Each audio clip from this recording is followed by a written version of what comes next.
sudah skillnya udah terlihat ya? Muncul. Oke, baik. Bismillahirrahmanirrahim. Assalamualaikum warahmatullahi wabarakatuh. Selamat sore teman-teman semua vlogger. Selamat sore. Ini jam santai kan jam segini ya? Atau masih dalam kesibukan yang banget?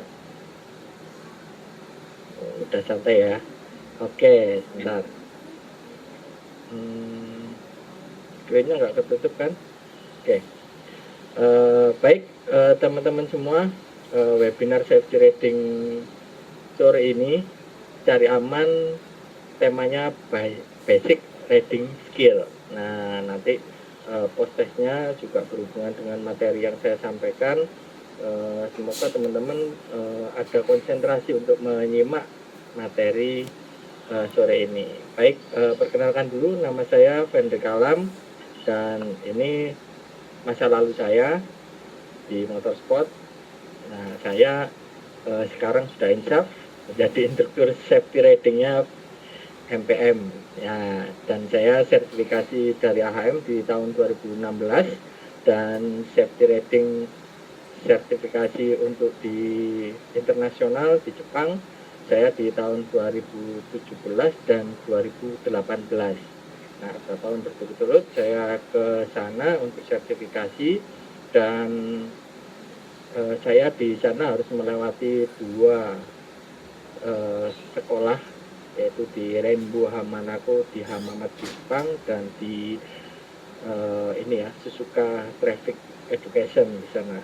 Oke, dan prestasi di safety riding mulai tahun 2017 saya juara sport untuk 150 cc, dan di tahun 2018 saya menjuarai kelas big bike 650 cc, dan di 2019 untuk kelas big bike 500 cc saya juara 3, dan di Jepang saya mewakili Indonesia untuk berlomba di kelas sport 125 cc. Itu di tahun 2017 saya juara 2 dan juara 3 gitu. Oke, mungkin teman-teman ini yang seri ketiga ya, 3 kali pertemuan, dan di awal ada Mas Dimas, di yang kedua ada Mas Hilmi. Nah, mungkin teman-teman sudah paham betul ya apa itu safety riding, yaitu pelaksanaan mengendarai sepeda motor dengan fungsi kenyamanan, keamanan, dan keselamatan bagi diri sendiri, orang lain, pengendara lain, serta lingkungannya. Oke, kita belajar safety riding, mengenal safety riding itu agar terhindar dari kecelakaan. Nah, faktor penyebab kecelakaan itu ada 3, yaitu faktor manusianya, faktor kendaraan, dan faktor lingkungan. Nah, mungkin dari Dimas, juga dari Mas Hilmi kemarin juga disinggung tentang ini, tetapi hari ini akan saya lebih detailkan ke faktor manusianya di riding skillnya. Karena apa? Di faktor manusia ini, 3 faktor penyebab kecelakaan ini, manusia, kendaraan, dan lingkungan ini, itu faktor terbesarnya adalah penyebab kecelakaan ini karena manusianya, gitu ya. Oke, di faktor manusia, karena apa? Karena pengetahuan yang kurang, pengetahuan tentang rambu, pengetahuan tentang ini yang pengetahuan tentang apa ya, rambu, juga motor yang dikendarainya, pengetahuan tentang jalan yang mau dilewatinya, serta ini yang paling penting, teknik berkendaranya.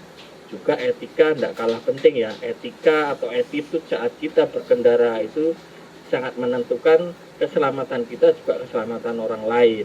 Nah, kesehatan juga nggak kalah pentingnya, emosi ini harus terjaga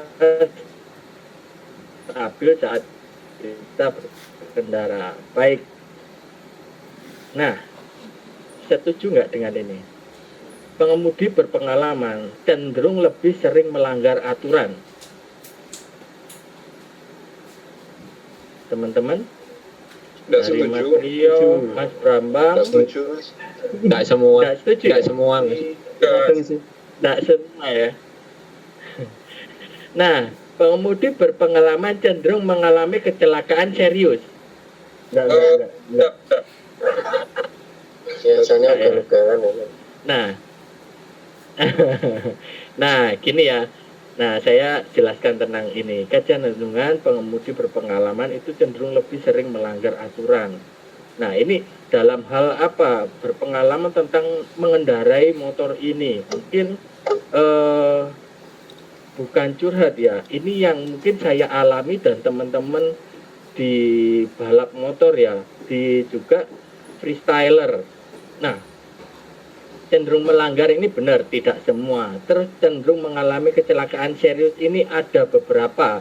Dan mungkin teman-teman sudah juga tahu ya, banyak pembalap dari Jepang ada Norifumi Abe dan yang lain itu mengalami kecelakaan serius itu di jalan raya. Karena apa? Nah, sering cenderung mengemudikan motor di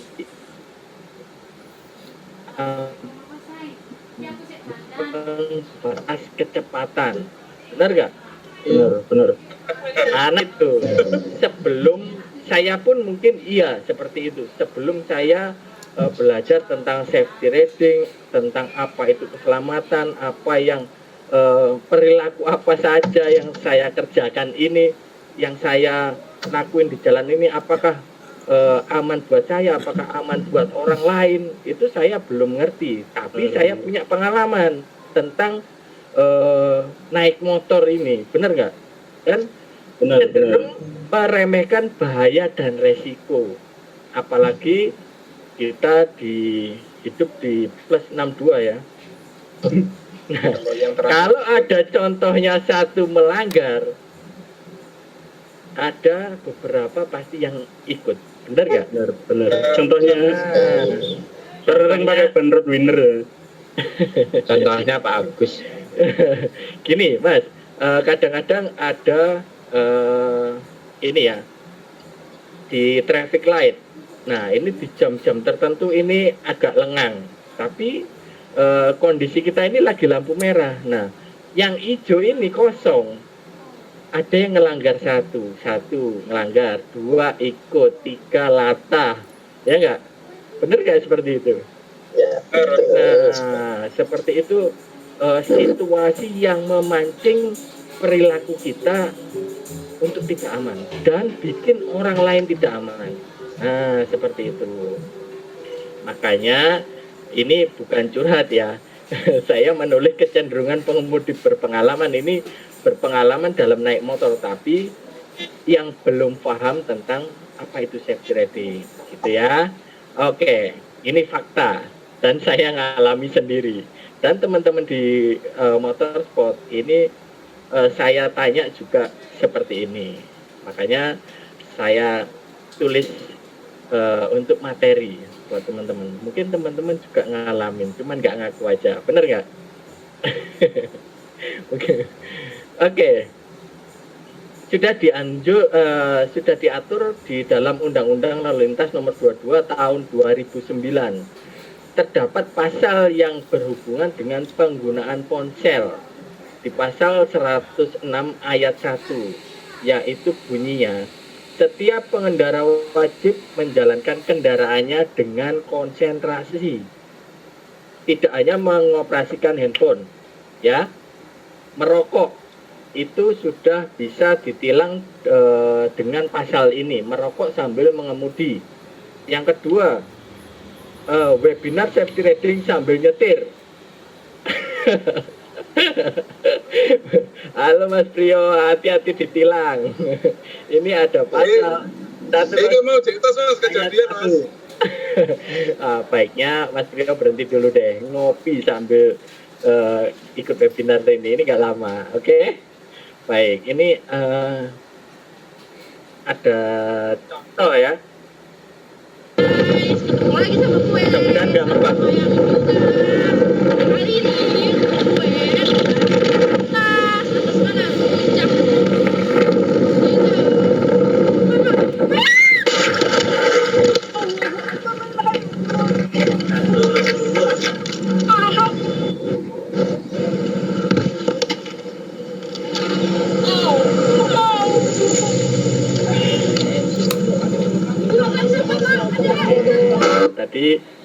satu contoh mengendarai dengan tidak konsentrasi. Mau ngevlog ya ngevlog, tapi ya pakai ya kamera yang ini ya, taruh helm, tapi tetap konsentrasinya terjaga gitu ya. Oke, baik. Kunci sukses keselamatan ketika di jalan. Kuncinya apa? Sukses di jalan. Sukses ini dalam artian selamatnya lebih gede ya persentasenya. Oke, yang pertama, sadar dan mengetahui apa yang dilakukan pada saat itu. Kita melakukan apa sih? Kita lagi mengemudi. Kita ya harusnya konsentrasi seperti tadi ya. Konsentrasi bila terpecahkan itu akan membahayakan. Yang kedua, mengenal bentuk-bentuk dan macam-macam bahaya yang dihadapi pada saat itu. Gini, saya ambil contoh. Kita melihat kita sedang berkendara nih, naik motor, ya. Tiba-tiba mobil di depan kita berhenti. Memang kita dalam keadaan pelan, berhenti mobil itu. Nah, ini kita memutuskan untuk mendahului. Nah, kita harus tahu mobil ini berhenti di tengah itu karena apa? Mungkin kita kan ketutup badan mobil. Ini kita berada di area blind spot. Di depan mobil ini kita ada apa? Kita kan nggak tahu. Mungkin ada orang mau nyebrang. Mobil ini berhenti memberi kesempatan penyeberang jalan. Sedangkan kita tidak terlihat, ya kan? Pada saat kita mengendarai di belakang mobil kita tidak melihat bahwasanya di depan ini sebenarnya mobil ini berhenti untuk memberi jalan penyeberang jalan. Kita tiba-tiba langsung aja nyalip. Nah, kalau penyeberang jalan ini tiba-tiba muncul dari depan mobil, nah itu kan artinya kita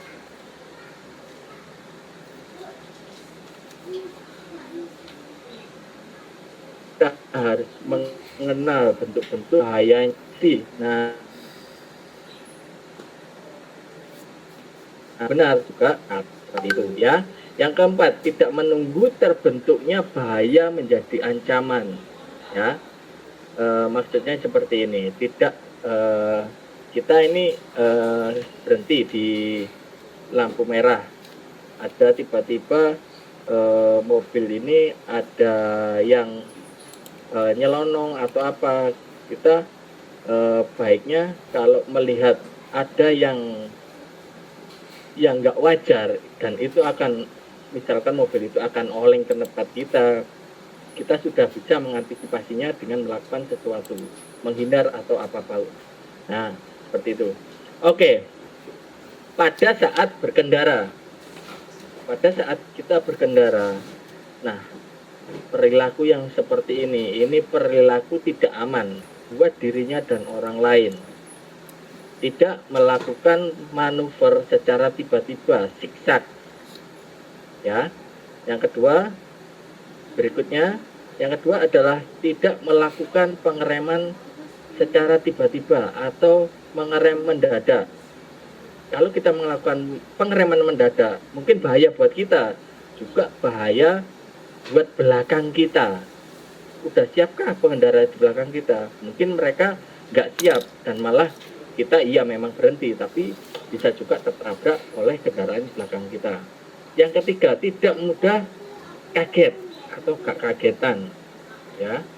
Nah, ketiga ini juga bisa berpotensi menyebabkan kecelakaan, ya. Jadi pada saat kita berkendara selalu terencana dan antisipatif. Jadi pengendara mobil ini berhubungan dengan materinya teman-teman kemarin ya, riding postur, pandangan, gimana sih caranya naik motor ini selalu terencana. Pandangan ini penting.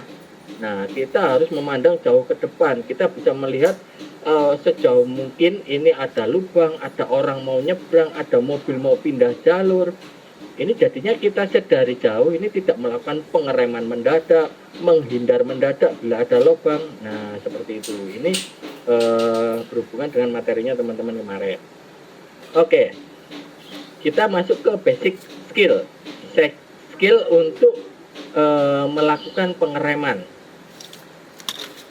Ya, untuk melakukan pengereman ini ada dua, yang hanya untuk mengurangi kecepatan sebelum menikung atau kita sebelum bermanuver.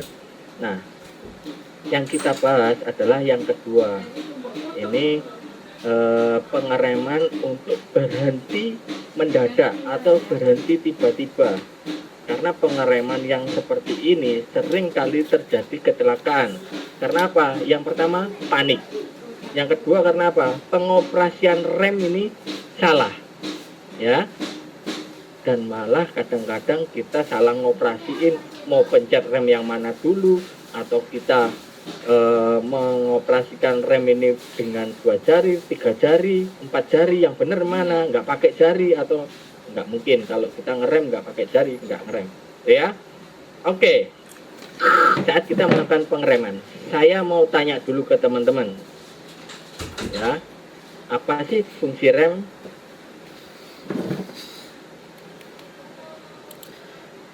Mengurangi laju motor.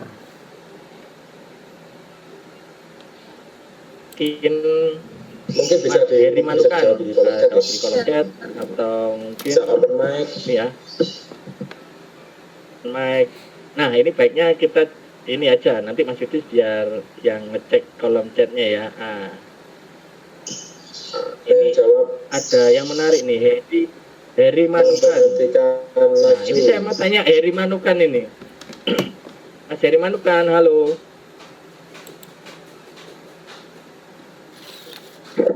Ngomong. Nah, ini Heri Manukan ini rumahnya Manukan apa pemain Manu? Nah, sesama Manukan, Rek. Daya, makanya ini saya mau tanya ini, apa itu fungsi rem untuk ke Mas Heri Manukan ini. Halo Mas Heri. Mas Heri ya sambil ngomong ya. Masih repot ada pimpinan kayaknya. Oh gitu, lagi sambil kantor. Ini ada yang jawab nih, mengurangi laju kendaraan. Nah ini sudah open mic ini Mas Heri. Halo Mas Heri. Tadi masih ngomong. Oh sambil ngomong. Iya. Ngomong trotolan ya. Nah Mas Heri, saya ini mau tanya, teman-teman juga pengen tahu apa itu fungsi rem. Apa sih fungsi rem? Fungsi rem yang jelas untuk mengurangi kecepatan sih, biar nggak nyelonong gitu. Untuk mengurangi kecepatan motor gitu ya. Biar bisa berhenti secara sempurna gitu. Motor atau mobil? Ya bisa motor, bisa mobil. Pokoknya kendaraan yang melaju lah gitu. Oh gitu. Oke. Mungkin teman-teman ini ya yang sudah nulis di kolom chat, kita lihat apa sih fungsi rem sesungguhnya. Fungsi rem adalah untuk memperlambat sampai dengan menghentikan putaran roda. Bukan motor, bukan mobil, hanya rodanya.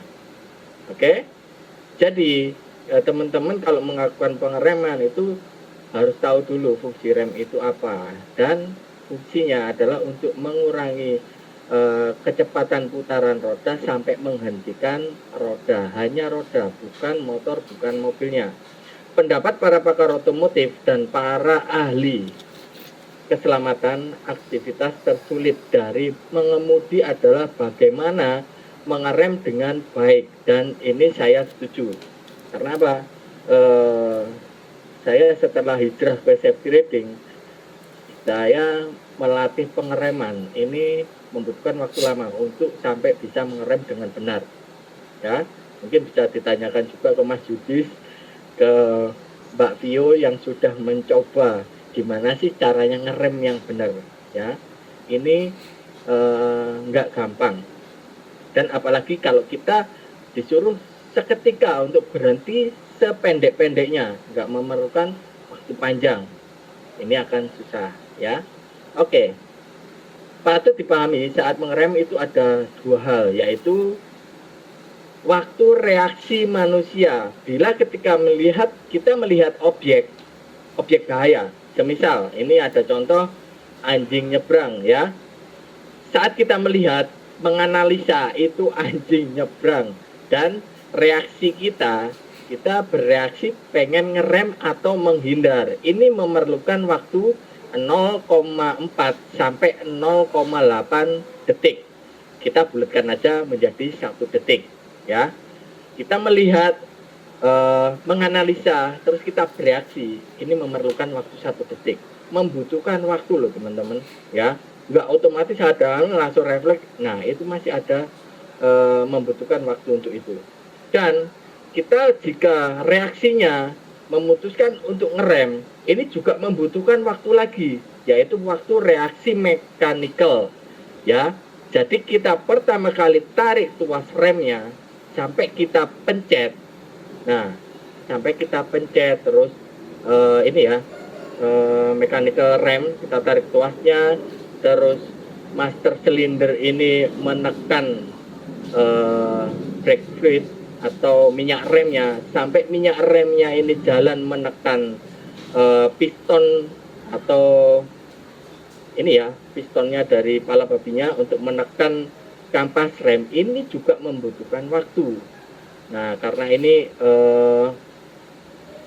distrik itu waktunya cuman 0,3 detik sampai 0,4 detik, kita bulatkan menjadi setengah detik. Jadi sampai kita melakukan pengereman, sampai rem ini berfungsi, mulai kita melihat itu membutuhkan 1 ditambah setengah detik berarti 1,5 detik ya teman-teman.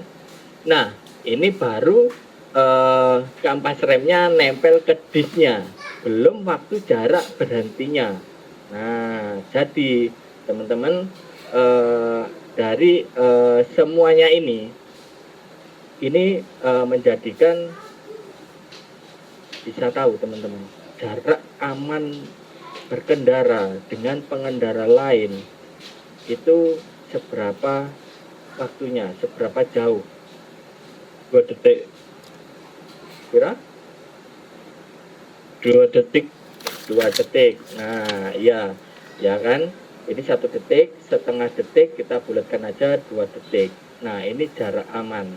Dan sebenarnya lebih amannya lagi itu kita kasih jeda lagi 1 detik, itu jarak aman, kita kasih spare lagi 1 detik jadi 3 detik.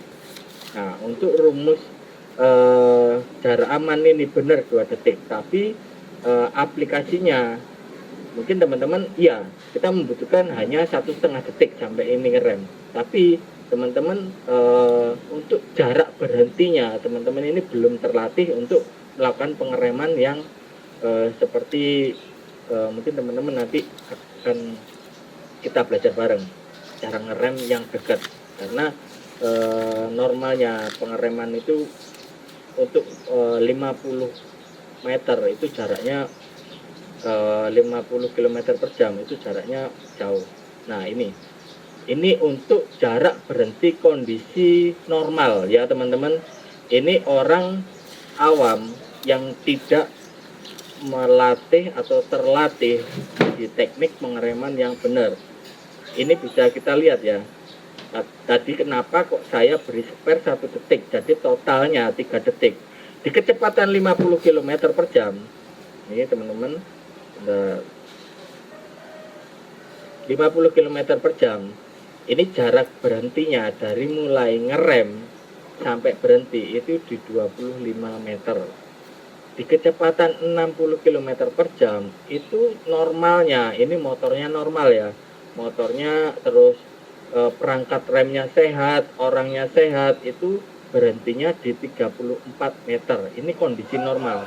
Tetapi teman-teman instruktur seperti Mas Yudi, terus ada Mas Hilmi, juga Mas Dimas kemarin, di kecepatan 60 km per jam, ini mereka itu dengan kecepatan ini bisa berhenti di sekitar 18 sampai 19 meter, hanya jarak berhentinya lebih dekat lagi, dan mereka ini memerlukan latihan itu cukup panjang. Nah seperti itu.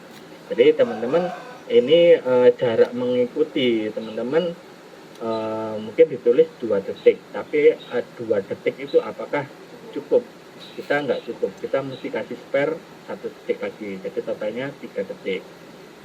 Oke, jarak berhenti ini jangan dilihat gambarnya ya teman-teman, apalagi yang jomblo. Untuk mengatur jarak berhenti adalah bagian terpenting dalam safety riding. Jadi jarak berhenti kendaraan ini tergantung 3 elemen teman-teman. Ya, elemen yang pertama tadi waktu reaksi pengendara. Kita melihat ini ya, menganalisa terus kita memutuskan untuk ngerem. Ini tergantung dari juga ini karena faktor usianya, terus fisik dari tingkat keletihannya, kesehatannya, juga mentalnya. Apakah sehat ya, tidak mabuk seperti itu. Dan elemen yang kedua ini waktu reaksi mekanikalnya yang saya bilang tadi, mulai dari tuas remnya ditarik sampai ada oli yang menekan piston rem. Ini tergantung juga dari konstruksi remnya, apakah rem ini bagus, terus ketebalan kampas remnya juga adakah kebocoran. Nah ini berpengaruh juga. Elemen yang ketiga adalah kendaraannya. Kendaraan apanya? Ya kecepatan kendaraan ini, terus bobot kendaraan ini, juga karena lintasannya. Kita bisa jarak berhenti ini, kalau kita biasa berlatih sampai 19 meter di waktu hujan juga bisa lebih panjang lagi, mungkin 1-2 meter lebih panjang seperti itu karena lintasannya juga ya. Oke. Pengereman yang aman. Deselerasi mesin atau engine brake ya. Saat kita menutup gas, ini pasti ada engine brake. Nah, ini lakukan rem depan dan belakang, operasikan rem depan dan belakang secara bersamaan ya. Yang pertama, tutup putaran gasnya. Ini biar ada engine brake, ini sangat membantu. Yang kedua, tarik tuas rem dan belakang bersamaan dengan menggunakan 4 jari. Kenapa 4 jari? Nah, kalau kita melakukan pengereman dengan 2 jari bisa, tetapi apakah kita bisa merasakan tekanannya? Kita seumpama di jalan normal, aspalnya bersih, nggak ada pasir ya, dan kering, kita melakukan pengereman dengan 2 jari, tinggal tarik sudah rem. Nah, tetapi kalau jalanan ini lagi hujan atau banyak pasir, kita kan memerlukan tekanan yang berbeda teman-teman ya. Tekanannya ini pasti kita akan menguranginya. Kita apabila dengan menggunakan 2 jari ini kurang bisa untuk merasakan seberapa kita meremasnya, beda dengan 4 jari. Kalau kita dengan 4 jari, kita lebih bisa mengontrol jari kita dan kita bisa mengontrol tekanannya ya, seperti itu. Pengereman dengan menarik tuas kopling, ini kita bila mau ngerem sambil ngopling, ini adalah pengereman yang sangat berbahaya. Karena apa? Motor akan meluncur karena nggak ada engine brake ya, nggak ada deselerasi dari engine ya, jadi nggak ada engine brake. Jadi kalau ngerem, kita operasikan remnya aja dulu sampai motor sebelum berhenti, sejenak sebelum berhenti baru kita tarik tuas remnya teman-teman, seperti itu. Patut dipahami, saat kita melakukan pengereman, kendaraan tidak akan berhenti seketika, pasti ada waktu atau jeda jarak berhentinya. Saat pedal rem diinjak sedalam apapun, terus remnya kita tekan sekuat apapun, ya, jika itu terjadi maka putaran roda akan berhenti. Tadi kan fungsi rem hanya untuk mengurangi kecepatan dan memberhentikan roda ya kan. Nah ini hanya rodanya akan terkunci, terus roda akan slip, terus skid ya, terus slide. Nah ini akan seperti itu. Kalau kita injak pedal remnya dan tarik tuas rem depan, akan terjadi seperti itu, hanya akan rodanya terkunci, slip, dan skid juga slide. Nah kendaraan akan tetap, kalau sudah seperti ini, kendaraan akan tetap meluncur sesuai kecepatan massa sebelumnya, malah akan jauh berhentinya. Paham kan maksudnya teman-teman ya? Jadi kalau dalam kecepatan 60 kita langsung injak pedal remnya dan tarik tuas rem depan, ini akan mengunci rodanya, tetap motornya yang berhenti hanya rodanya, motor tetap akan meluncur dengan massa kecepatan massa sebelumnya, seperti itu ya. Ini harus dipahami seperti ini. Jadi ini berhubungan dengan fungsi rem tadi. Jadi kalau kita operasikan rem itu nggak harus diinjak langsung, tarik tuas remnya. Ini kalau seperti itu roda kehilangan daya cengkramnya atau traksinya terhadap lintasan. Selip roda belakang ya, atau oversteer ya kan. Terus selip roda depan atau understeer. Nah, ini akan membahayakan teman-teman. Kalau kita hanya operasikan rem depan saja, jarak berhentinya sejauh ini. Dan ini dengan kecepatan yang sama, kalau hanya mengoperasikan rem belakang saja akan lebih jauh lagi. Karena apa? Dalam saat kita deselerasi kecepatan, ini nutup gasnya aja, nggak usah ngerem, hanya ditutup aja. Ini akan ada gaya inersia yang memindah beban, total beban pengendara dan beban motornya ini memindah ke depan. Nah, karena adanya gaya ini, kalau kita hanya menggunakan rem belakang saja, nah traksi roda belakang ini ngambang. Karena apa? Semua beban pindah di depan. Yang lebih efektif untuk memberhentikan roda motor itu adalah roda depan, karena adanya gaya inersia tadi. Nah, yang benar kita operasikan rem depan dan belakang secara bersamaan dengan mengombinasikannya. Dengan tekanan lebih kuat yang depan karena adanya gaya inersia tadi, memindah beban ke depan, akhirnya roda depan yang lebih efektif untuk memberhentikan atau mengurangi kecepatan motor ini ya. Teknik pengereman, ini pengereman normal ya, sebelum kita berbelok atau bermanuver. Tetap sama, tarik tuas rem depan dan belakang halus bertahap. Nah, kalau ada pengereman darurat bila tidak menggunakan, kan ada ABS dan non ABS ya. Kalau ini tanpa ABS. Nah, tarik tuas rem depan dan belakang dengan tekanan yang lebih kuat di depan. Untuk prosentasenya teman-teman, bisa 60% tekanannya lebih kuat yang depan dan sisanya 40% yang di belakang. Jadi tekanannya, umpama kita menekan ini tekanannya 100, itu yang 60 tekanannya di depan, yang 40-nya belakang. Nah, ini cara ini ya, memperlakukan remnya. Jangan kita seperti tadi di awal tadi, slide sebelumnya, sekuat apapun kita tarik remnya, ini yang akan berhenti hanya rodanya, motor akan tetap meluncur ke depan. Nah, gimana biar nggak ada slip kit atau slide ya, atau nggak ngunci rodanya. Nah, kita perlakukan menarik tuas rem belakang dan menginjaknya. Ini ringan pada awalnya, jadi soft pada awalnya. Tarik tuas remnya depan dan belakang secara bersamaan, jangan langsung tekan kuat. Jadi soft pada awalnya, baru tambahkan tekanannya, seperti itu. Apabila terjadi locking roda depan atau belakang, kita kurangi tekanannya sedikit, jangan dilepas, kurangi sedikit baru tambahkan lagi. Nah, jangan panik saat pengereman seperti ini. Kalau panik lebih bahaya lagi. Jadi kalau ada slide atau rodanya ngunci sampai bunyi skip gitu kan,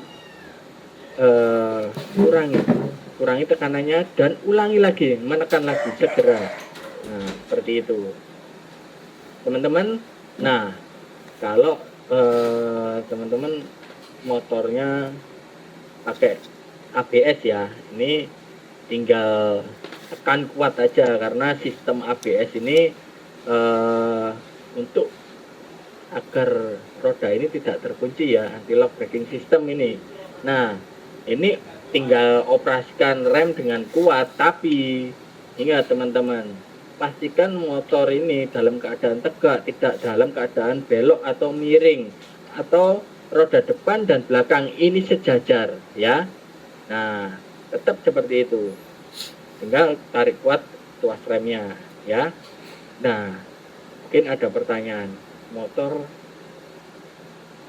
ABS sekarang ini hanya depan saja, yang belakang non ABS. Gimana caranya? Tetap yang ABS kita tekan kuat, yang belakang tetap soft pada awalnya dan tambahkan tekanannya. Apabila terjadi slip yang belakang kan non ABS, kita kurangi, yang depan tetap aja diam kuat aja, yang belakang kita kurangin tekanannya, baru apabila ini segera tambah lagi sedikit gitu ya. Oke, ini pengereman darurat dengan ABS, sistem rem yang membuat roda tidak terkunci pada saat pengereman. Ini apabila terjadi pengereman mendadak, tetap ya kalau melakukan pengereman cek spion, yang pertama kali harus nutup gasnya. Jadi gasnya itu harus tertutup dulu.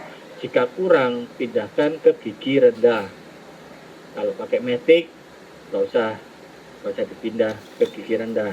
Hatiin aja nanti pindah-pindah sendiri ya. Gitu. Oke. Injak dan tekan kuat remnya. Teknik menikung. Nah, di teknik menikung ini saya kok nggak konsen lihat foto profilnya Ahmad Muklis ini ya. Oke, teknik menikung. Teknik menikung bukan menikung teman, bukan menikung pacar orang ya. Ini teknik menikung untuk berbelok. Baik, saat kita menikung atau cornering ini ada 3 masalah teman-teman. Yang pertama, sudut pandangan terbatas. Yang kedua, traksi roda pastinya berkurang. Motor dalam keadaan menikung miring, traksi roda ini pastinya akan berkurang. Yang ketiga, adanya gaya sentrifugal ya. Gimana cara mengatasinya? Sudut pandang terbatas, mata jangan melihat ke bawah atau melihat jalan yang mau kita lewati, bukan aspalnya, tetapi arahkan ke arah tujuan. Jadi pandangan kita ke arah yang dituju ya. Benar. Kayaknya saya perlu minum. Oke, yang kedua, traksi roda pasti berkurang. Gimana caranya? Cara mengatasinya atau mengantisipasinya. Bila traksi roda berkurang saat menikung itu pasti, tapi jangan lakukan perlambatan saat motor dalam keadaan menikung atau miring. Lakukan sebelum motor masuk tikungan. Jadi motor dalam keadaan tegak, posisi roda depan dan belakang ini sejajar, kita lakukan pengereman. Sekuat apapun itu aman. Jika dalam keadaan miring kita melakukan pengereman, ini karena traksi roda berkurang, maka ini akan kita mudah terpleset dan jatuh. Jangan lakukan itu.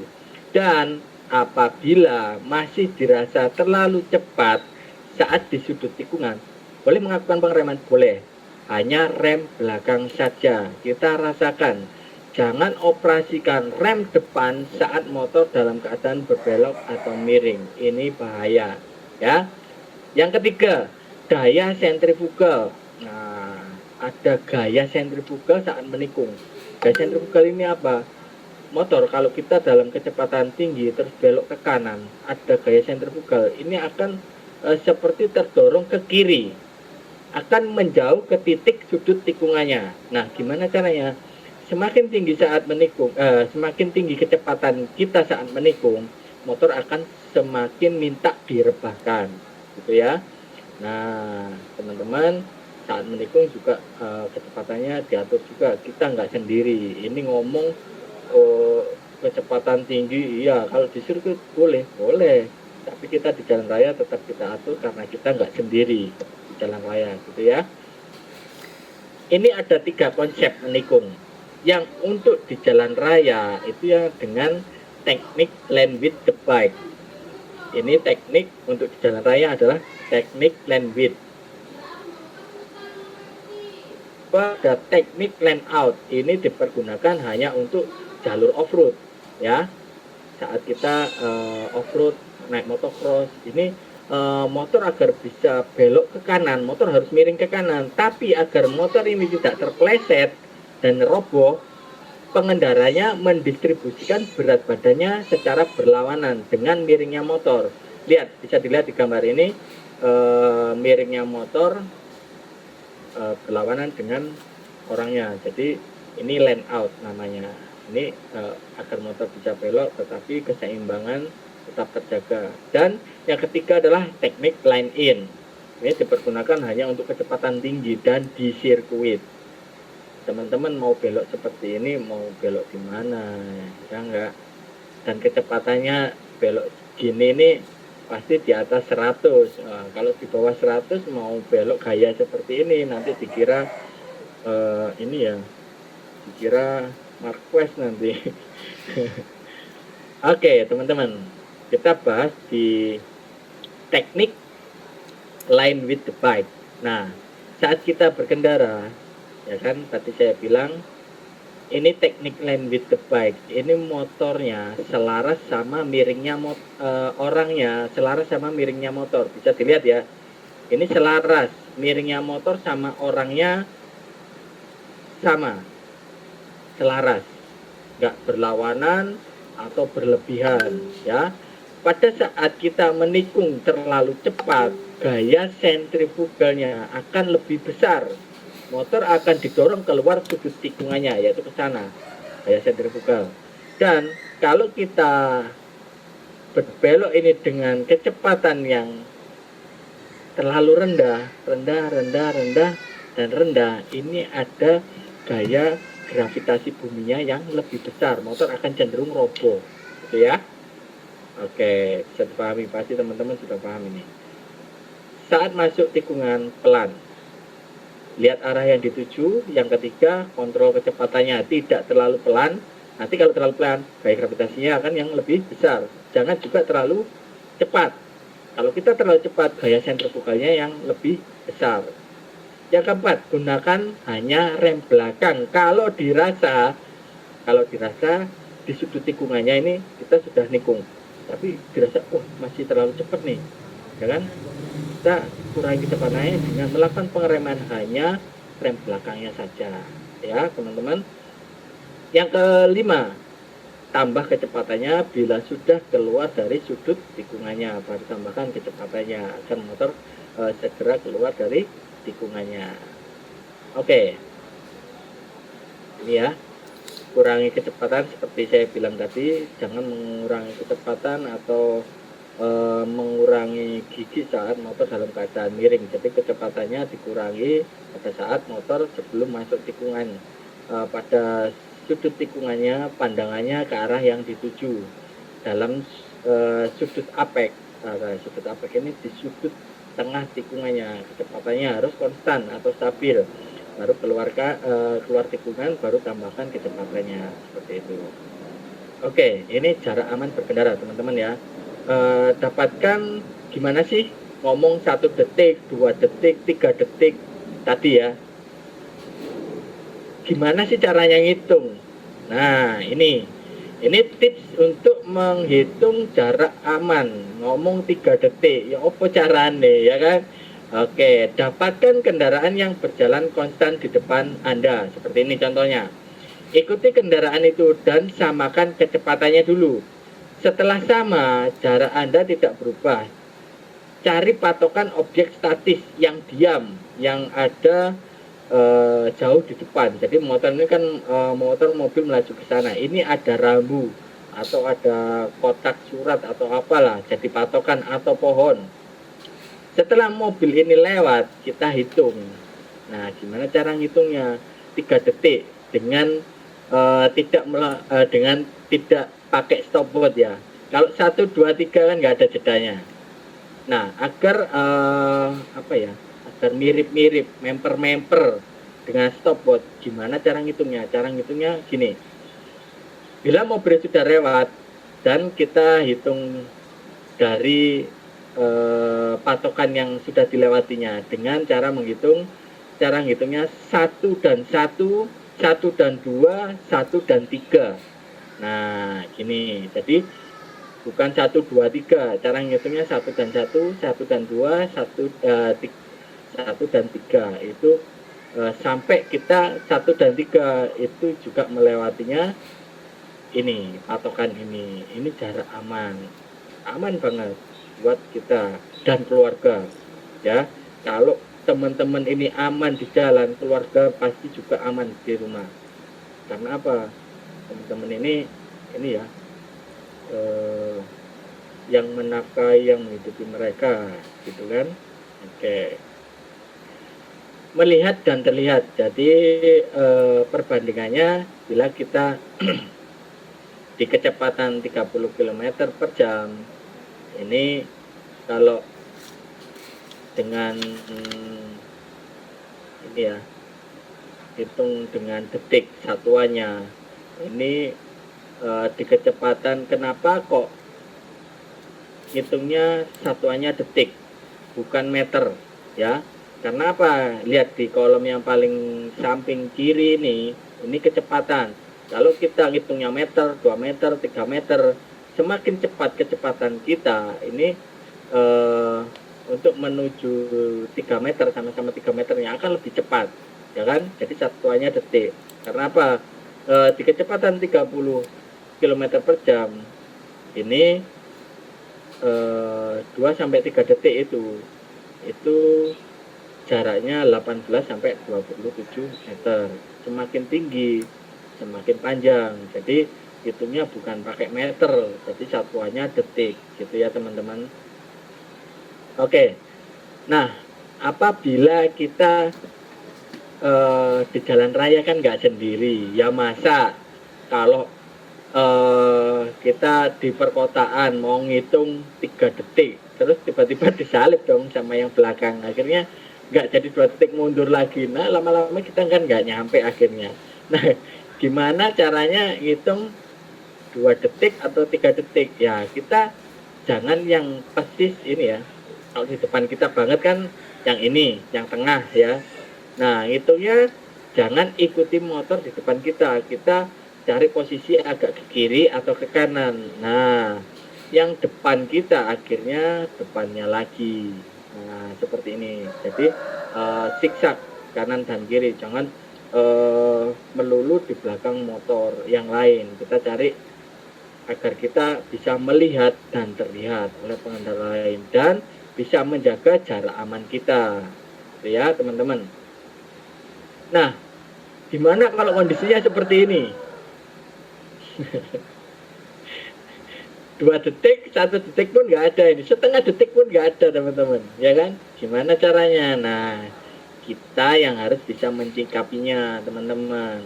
Ingat, parameternya teman-teman kan 3 detik ya. Jika jarak tersebut tidak terpenuhi, maka tingkatkan kewaspadaannya. Hati-hati teman-teman ini dalam situasi yang kritis atau bahaya gitu. Oke, terima kasih teman-teman. Mungkin dari sini ada yang mau ditanyakan tentang materi yang saya sampaikan. Materinya mantap Mas Badri. Jadi di sesi terakhir ini rotok berat di materinya. Nanti postasi ya healing orang. Tapi berhubungan banget kok sama materinya Mas Yudi. Ya benar, ada semua ya materinya. Ada, saya yakin kalau teman-teman perhatikan harusnya bisa jawab. Benar-benar Mas Yudi. Oke, sebelum masuk postes kita tanya jawab. Misalkan ada yang ditanyakan ya, dari teman-teman sih silakan. Monggo silakan. Boleh lewat chat, boleh open mic langsung ya. Rekan-rekan semuanya ya. Silakan kalau misalkan ada yang mau ditanyakan.